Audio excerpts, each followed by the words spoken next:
Personalizing student engagement is only possible when enrollment management and Marcom are aligned. At Abraham Baldwin Agricultural College, Ryan Hogan's team uses Element 451 to improve student outcomes. They love the AI functions where if they're coming up with an email campaign, they can ask it to help develop something and then they go in and edit that. They also really enjoy the use of the landing pages for the campaigns that we build. So not only do we design emails and things, but we can also have landing pages that can give information to our students. And so it really brings the team together. So our enrollment staff is helping identify what the issue is, and then the marketing communication staff can collaborate with them in Element to provide the solution for the problem we're trying to solve.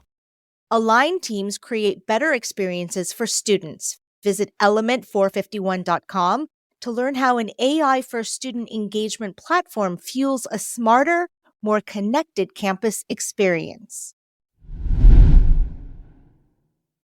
My guest today is marketing consultant Safaniya Stevenson, and we're going to talk about audience personas and how you might not want to get too attached to them.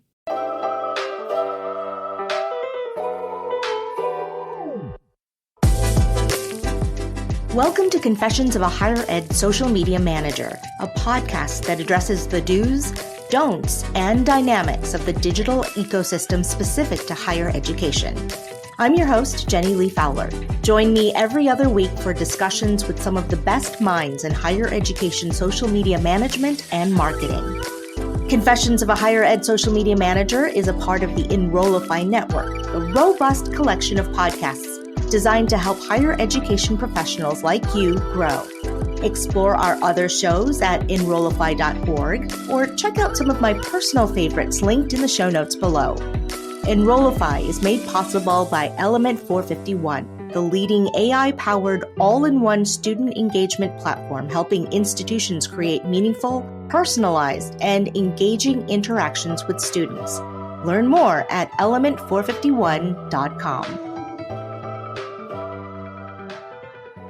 Miss Safaniya, I know you go by Safy for short, right? May I call you Safy? Yeah, great. Absolutely. Welcome to the podcast. I'm so happy to have you here. Thanks for having me. I'm glad I got the invite. Yes. Thanks for accepting. So we want to learn a little bit more about you and how you got into higher ed social media. Yeah, so I actually started my higher ed social media journey at an agency called GNS. And we were engaged in a Grambling account there. And that was when I kind of got exposed to, oh my gosh, I forget that there's higher ed social media accounts and brands. So being introduced to Grambling and social media and marketing there, and then transitioning actually over into in-house at William Peace University here in Raleigh, North Carolina, was agency, then in-house, and then moved agency again at Simpson Scarborough, which is one of the research and brand higher ed agencies. And then, been in it pretty much ever since. A mixture of freelancing, a mixture of people just reaching out to me. I'm like, hey, you worked in higher ed social. Can I pick your brain about something really quick? So it started out as agency, went in-house for a little bit, and then went back to agency. And I really love being exposed to so many different higher education social media brands and accounts, whether it's small liberal arts, whether it's D1, like big athletic body schools, or even just kind of, out in the middle of nowhere, like community colleges. So having been exposed to a lot of different higher education brands and social media accounts over the years. And it's something I'm really passionate about because, I feel like sometimes higher ed forgets that they're multimillion-dollar brands. Yeah. And they're running a social media account for a multimillion-dollar brand. That is like such a true statement. Thank you for saying that. And it's like, that going from community colleges to D1, I mean, that is a vast difference. So I'm sure those experiences were very different. So before we talk about relying too much on audience personas, a lot of our audience doesn't have like a formal marketing background. We're more communicators and have communications background. So can you, before we take apart personas, can you define what a persona is for us? Yeah, so the way that I like to describe personas is really you bottling up your target audience. So all the things in one. So you've got where they live, their age, their race, things that they care about, brands they buy, what are some of their pain points? What are some things they really love? And then at the intersection, what is your brand going to offer to them? So it's a really big snapshot. And most of the time, ideally, they're supposed to be based in research. So again, market research or IDIs or anything like that is really helping you bottle up that target audience with all those different factors and a really detailed profile of who you want to connect with. And usually when you do this exercise, you don't just have one persona, you sort of have multiple personas. And the reason Right. being you're trying to create content that appeals to each of these personas, right? Personas. Yeah. Yep. Yep. Okay. Most of the time when you're doing like a rebrand or a campaign or something like that, you're building multiple persona profiles across, like you said, multiple audiences. Yeah. Okay. Very good.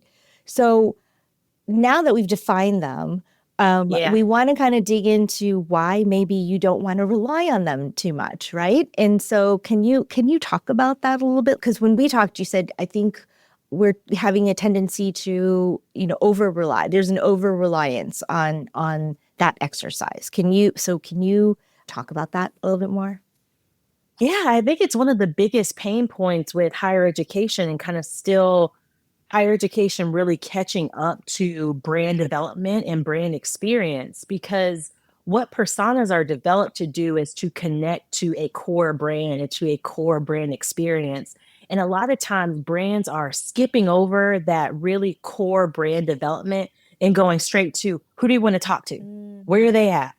And so there's this big over reliance on personas because a lot of the times before universities have, drawn a line in the sand and say, this is who we are, this is our brand experience, they're trying to become too many things for too many different types of people. So they're looking at these personas and saying, well, who do we need to be to attract suburban white students? Who do we need to be to attract mountain-based Black students? And then at the end, you're kind of like this nebulous gray of everything, and no one quite knows how to identify you. Yeah, I mean, can you really authentically be like all those separate things? Like, yeah, please go on. Yeah. No. And one of the things too, when we're thinking about, especially coming from agency land where we're doing the research and we're coming up with the personas, in my experience, especially with higher ed as an industry, maybe not every industry, because I've worked in consumer packaged goods, I've worked in tourism, I've worked in like products and chemicals and all these different things.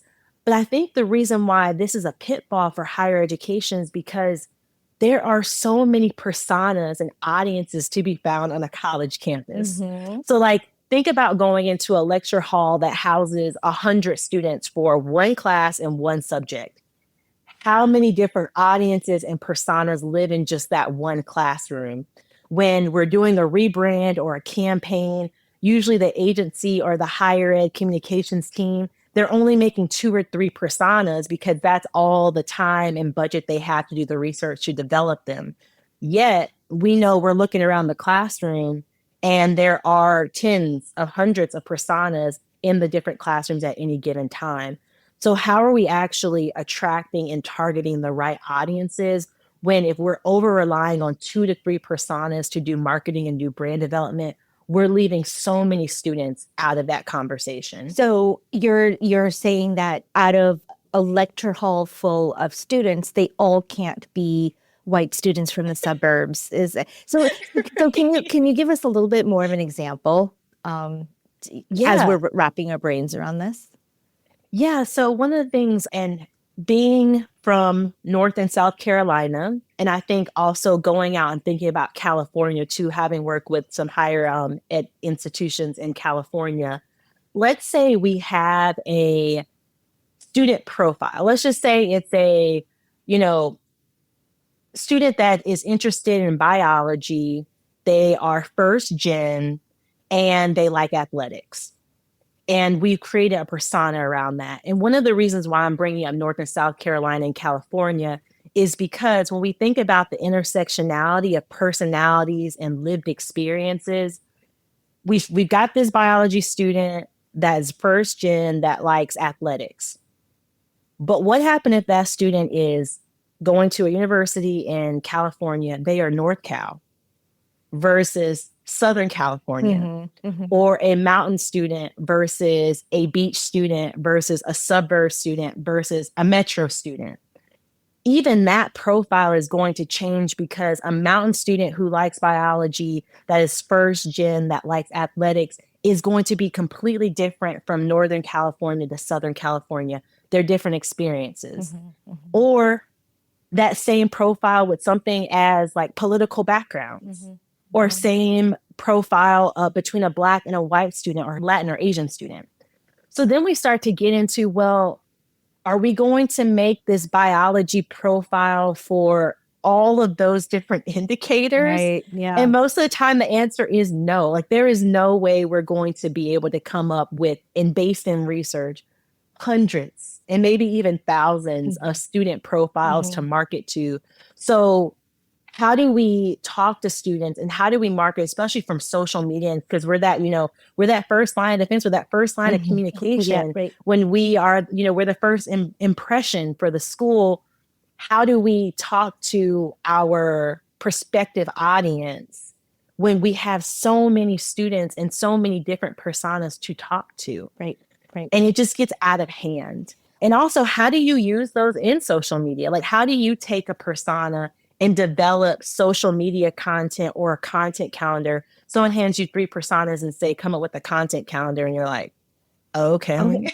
But also, like, how do you segment it out that each persona, gets the right message? I mean, that's so random. It's algorithm based, and completely out of our control. Now, so when we talked, there was something that you said that really struck a chord with me. You said there's sort of a framework, or a way to think about this is that there's the college first versus the student first sort of did I use the right terms? Is that right? Yeah. So can you talk about like the differences and how the approaches are so different? Yeah, so I had the pleasure of being introduced to Student Ready strategies at South by Southwest Education or EDU this year.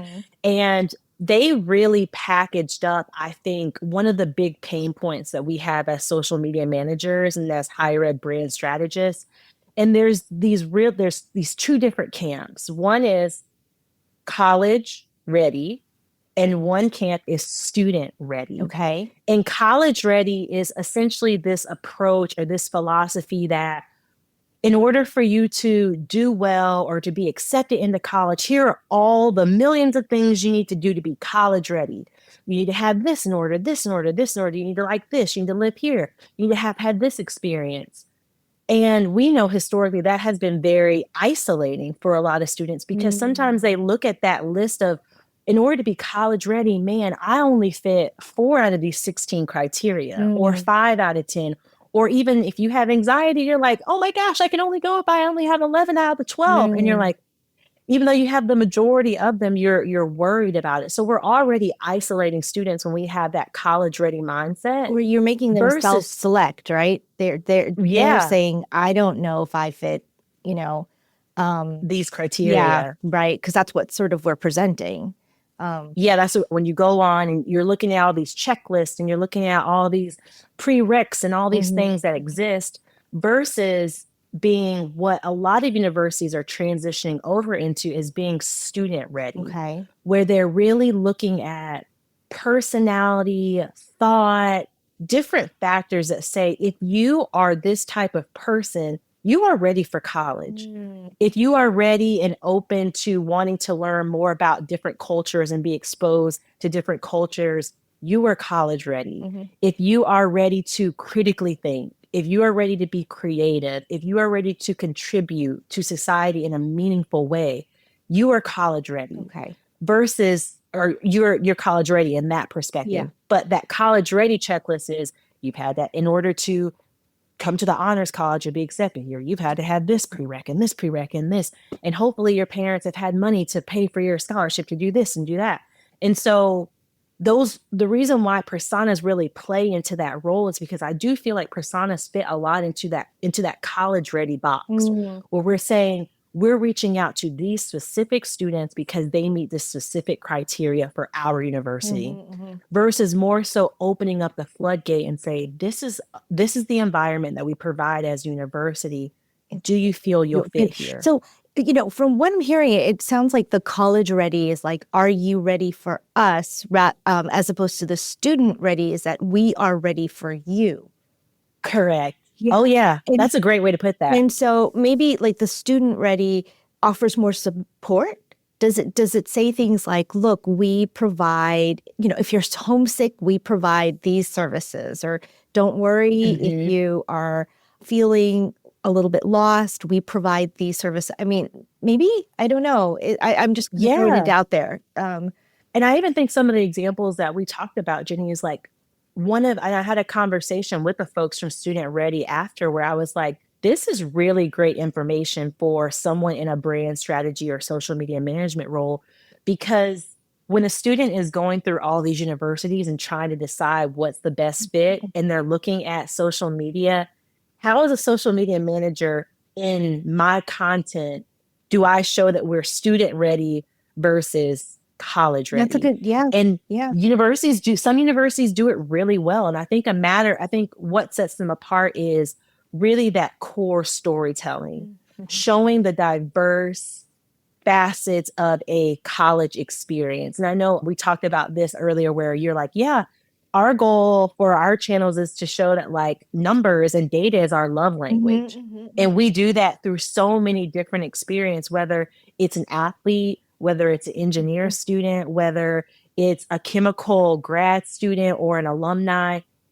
We let them tell the story to show that data is also their love language, but it looks so different, versus saying, in order for data to be your love language, you have to X, Y, Z and put them in a box, versus you see all these MIT graduates and alum and active students, and they're like, data is all our love language, and we all are very different, but we all feel comfortable and excel in this environment. Community. Yep. So I think when we were talking about this, it's more community driven instead of individually driven. Like if you're like student ready focuses, we're ready for you, and do you want to be a part of this community, right? And so it's really just feeling that community of self-selection, like self-select. We're not saying picking you come over here. We're saying this is us, this is our environment. Right. Feel free to come over and chat. And find your people, right? And find your people. AI-powered and people-focused. This is the future of higher ed. Join us in Charlotte, June 24th to 25th for the 2025 Engage Summit. Learn how AI transforms student engagement by blending scalability with authenticity. Enrollify listeners get $50 off registration with the code Enrollify50. Register now at engage.element451.com. So can you talk more about, sometimes I think people think that finding a following or a social media following is a community, but it is not, right? It's not, and I think this idea of like personas, when it's sort of like, let's go beyond that and let's look at the people to find the community, not the numbers or following. Can you delve into that for us a little bit? Yeah. And I think that is a matter of, again, higher ed, and even just outside of higher ed, any industry, just keeping up with the pace at which social media is changing, right? So like back in the day, 2010, okay. 2010, even 2015, 2017, right? So even just thinking about quote unquote back in the day, where on Instagram, the only way that you were served content was if you were following an account. Now, fast forward to 2025 with algorithm and reel, and really the social media platforms taking a more discovery approach. You don't have to be following someone for their content to show up in your feed. So when we're talking about community and creating community, I mean, we think about how some of these higher ed videos or brand videos are going viral because they have found community in the content that they've created. That doesn't mean that we're going to go immediately to their page and say, oh, they gained 2 million followers overnight because they had this viral video. It wasn't that. It's just the fact that they had that moment of community connection that isn't necessarily tied to a direct follow. And one of the things that when we talk about that too is when we talk about metrics and measuring, things like comments and things like saves to me are really big indicators of that community creation. Because one, someone took time out of their day to share with you in a comment. Two, if it's a share, they found it valuable enough to share this token, to share this piece of value with someone else in their community, in the community you're trying to build. Or three, the save of, this is important and I might need to come back to this for some reason. Let me save this because it's important or it's funny or it's informative and I need to save it to come back to it because this is a gem and I don't want to lose the gem. So just thinking about how we're moving beyond that follower count, because things like discovery, with how the more people that comment, the more it gets shown in an algorithm and discovery. When it gets shared, when it gets saved, how all those things are playing to the visibility and the expansion of that content. And the days folks are so focused on that initial follower count, that is just going to be a pitfall, because even sometimes when we think about the followers, sometimes people who are following us aren't even our community. Right. Like if you were to do an audit of some of the folks that are in your follower bank now, they might not even be your target audience. No, they're just, or you'd be surprised. they might be trying to sell you something. And by the way, Correct. Yeah. By the way, those metrics that you mentioned are what I think are the most valuable metrics. Like I feel like I've built a career on just paying attention to those metrics. But so how do we shift the mindset? Like how do we shift from creating content for personas to creating content for people to build community? Yeah, I think it's all stepping back to that initial brand development and really leaning into the core story of your university's identity. And when we talk about core story, we're not talking about we are in North Carolina, founded in 1905 by XYZ. Like that is not the story. The story is those emotive and logical pieces that really connect with folks. So for instance, like when we were talking earlier about numbers and data being the love language of folks at MIT, that is the core story.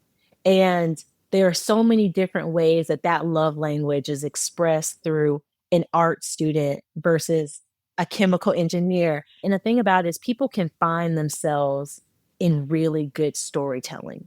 If you tell a really great story, people can find themselves and resonate with that story versus saying, I'm going to have this one-to-one conversation. I'm only looking for XYZ different personas, and you're telling different stories to different personas to try to attract them. When they all get to campus and there are a multitude of different things, they're like, what is this? Like you sold me something based on my identity or a few affinity marks or a few little research data points. And now I'm here and this isn't exactly like what I thought. So again, focusing on that storytelling and not being afraid as a higher education institution, being able just to really lean into who you are. And I think so much universities are trying to be so much to everyone that they're nothing to themselves. And when students get there, they're lost, like, and especially at that stage in their life where you're trying to find who you are as a young person. You're trying to make sure that you're getting the best return on investment on this big decision that you're making. That's already a swirl for them. And when they come into an environment, a university where they're not sure, well, where do you stand on this issue? What is our community like? What is our culture like? The university should have a great story for every single one of those questions that a student answers. And to be honest, that answer really shouldn't change from student to student. It should stay the same, but the student can find themselves in that individual story. So I hear you. So taking the MIT example, it's not, we are not just looking for like the mathematicians, right? And the engineers.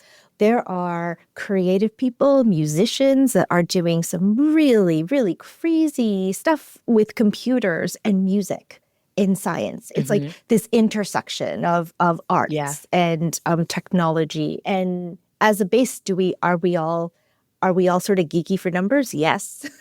Do we all, love like crunching numbers and in the data? Yes, but in the different ways. So it's not like we're just saying, do you want to build bridges or are you good at math, right? And it's because if we're going to miss all of those people that are just as geeky as for numbers as we are, but in the different creative ways, maybe they don't want to be like an electrical engineer.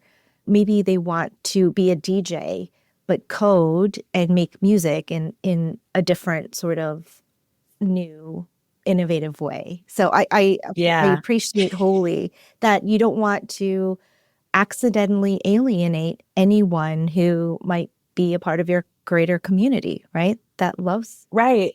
And one of the analogies I was thinking about the other day was, and I think this is an example that we can all resonate with. When you're a kid growing up and it's time and it's gym time and we're getting ready to play dodgeball or kickball and you got two team captains and your team captain is saying, you're going through and you're being picked. And that feeling of when you're the second to last or last person being picked. Brutal. Yeah. That is where I feel like personas play a role in higher ed or in brands in general, because as you're selecting people, as you're including someone on your team, at the same time, you're excluding people. And they're already saying, well, dang, I was the last person to be picked on this team. Do I even belong on this team? Like, did you even want me here? Yeah. So you already have people coming in where, one, they're resistant, where like, I wasn't first or second picked. I was kind of bottom of the barrel to you. Like, what is this? Versus what happened if, when I talk about creating an environment of self-selection, what if in turn, both team captains were at the front and team captain A said, hey, we're all about love and light over here. It's good vibes. We're just having fun playing a game. And team B goes, we're here to compete. We're going to crush the other guys. Is that you? And then you say on the key. Yeah. And say on a count of three, run over to the team you want to be on. And then people can self-select. And imagine the feeling and the energy, because one, you know where your team captains stand. And two, you get to say, this is just fun for me. I don't want to be on a team so let me go on team love and light over here. Versus, what would have happened if Team Cutthroat would have selected you just because of, you fit into their persona. It's not a good fit and you're not going to enjoy your time. So I think about it like that too, where it's like, hey, if I had to be chosen for a team, or if we go back to that example of kickball and dodgeball, that feeling as a kid when you're picked last. And sometimes that happens when we're developing personas, especially since we don't have enough personas to connect with each one of our audiences that we need to target and include. You can have, and I mean, that has been historically an issue with higher ed, right? Because Black women have not been prioritized in personas. People with disabilities have not been prioritized in these personas. So now as we're facing like enrollment cliffs, people are like, well, who do we need to target now? And those are audiences that have historically not been targeted. And they were like, well, do I have a place at this university? Do I have a place here in higher ed? Versus, way back when, if people had just said, if you critically think and you are open-minded to being exposed to different types of thought and different types of communities, this is the place for you. Yeah. And people self-select where it is they want to go. And with MIT, it's, do you critically think? Are you open to be exposed to new people? Is your love language data and numbers? Versus, if I think about another university, Lawrence University is a good pick. And so now you have a prospective student who says, okay, I meet the criteria of critically think. I'm ready to be exposed to new cultures and new ideas. I'm a music and theater and the interplay between science and art. So I'm going to go to Lawrence over an MIT or something like that. So again, we make it harder than it needs to be, because at the end of the day, the students have a choice of where they want to go. And so we just need to make sure that our story is resonating with the choice that they ultimately are going to make and want to make. I think that dodgeball example is so perfect. And it's so true. Because everybody has had that feeling, like when you've been picked last for a team and you're like, oh man, I don't even want to play anymore. Right. Did you not think, was I like, what?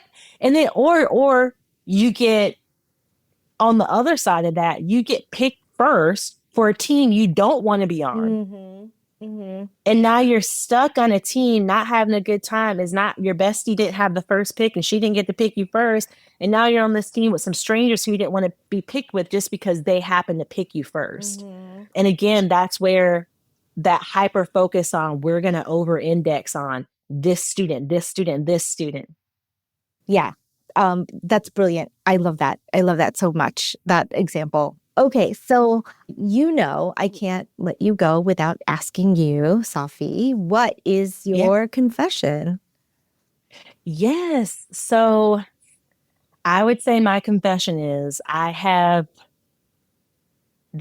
found myself over the last couple of months checking LinkedIn before I check anything else.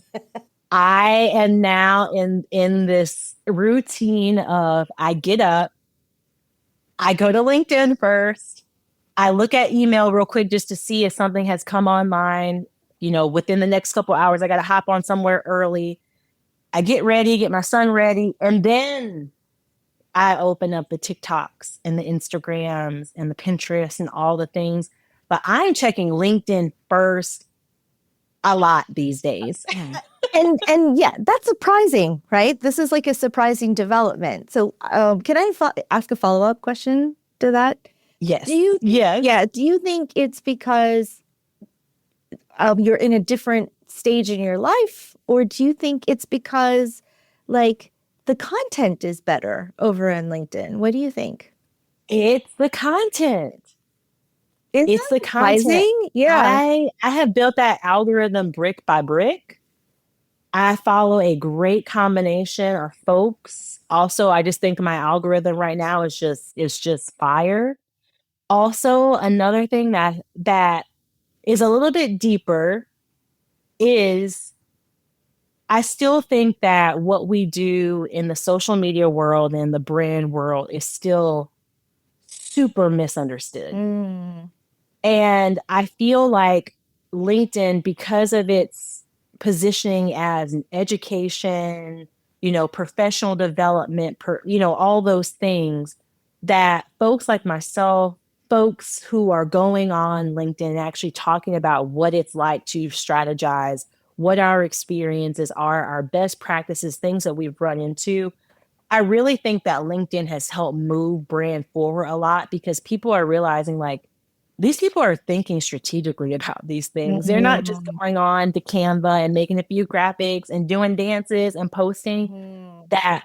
That side of social media, that side of brand, we're starting to talk more about it. And internally, we get swept under the rug a lot. Like, we don't get to go to the board meetings. We're not in the business development calls every Monday. We are not meeting with CEOs and CMOs on a daily or weekly basis as other thought leaders in industry are talking to them.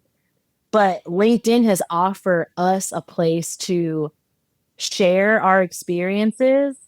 And I'm finding more and more that those executive folks are now like, oh my gosh, I didn't know that this was happening. Or when you try to move or push something along that is best practice, I have this whole thing now where I get up and one of the first things I do when I get on is I repost someone else's like thought leadership or best practices with just a simple good morning. And like, it's one of the, or I tag, you had Josh on here a few weeks ago and I repost some of his stuff and I was like, hey, you guys don't listen to me, so listen to Josh. So like, I just take other social media and brand manager stuff who has like hundreds and thousands of likes on it. And I was like, do you see? Like, it's not just me coming up with this. Like, this is best practice in the industry.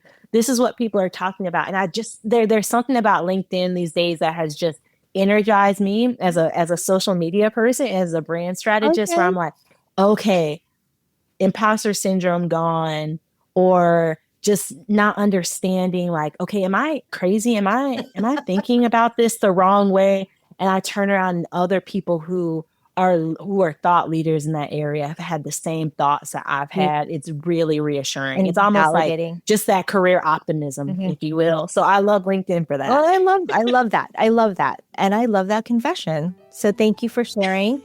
And Safy, I will play on your dodgeball team anytime. So you know what? You just call me when. You make a great team. I know. Jenny. You just call me when. It has been a lot of fun talking to you. Thank you so much for being on the podcast. Thanks for having me.